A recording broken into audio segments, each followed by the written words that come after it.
so gracefully earlier that, you know, for Charlie, he's on this train that he can't get off of, so he's sort of looking straight ahead. I think Abby's had a little bit more time to look outward and inward at the same time and ask questions about what they're doing and where they are and why they're here. It's certainly a roller coaster, as you might expect in season 2. Yeah, and I think we're still a couple of seasons away from actually being able to properly heal from the experiences that these characters go through. I think they're too busy making this thing. They have a deadline that needs to be satisfied.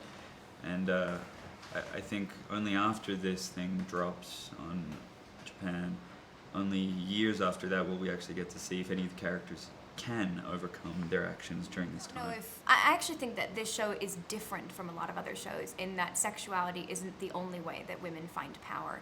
I do think it's refreshing that it's something that is explored on this show because it is true to what happened here, you know, in sort of comical ways that, but it's not just the women, it's the men and the women engaged in quite a lot of sexual activities because... And I can't even think of a moment where sexuality was used in Helen used it in power, but I think like the way women are treated most of the time in this period is that it's the men that actually treat them a certain way that actually puts them in a box. I think Helen uses hers a little bit certainly, and Abby has used that with you at the beginning of season 1, 2.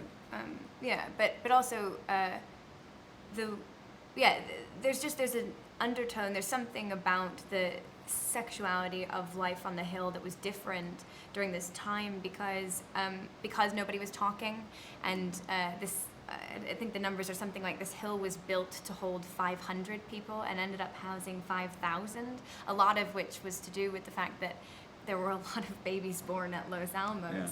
There's something about a disconnect between people that can sometimes lead to a physical connection that doesn't have to be an emotional one. I think it's interesting. I think we begin to see a very different Charlie in season 2, where he actually strengthens and hardens around the idea that this is the right thing to do. Things like morality or even paranoia slip from his mind somewhat, while he just pursues righteousness in his mind to the very end. And I think that's it'll be interesting to see how he reacts, how people view that disconnect from his morality and who he was. In some ways, although we have a terrific fan base, very devoted, we're still in our nascent stages, and we want to enjoy that childhood as long, and I hope we get to grow into very old people.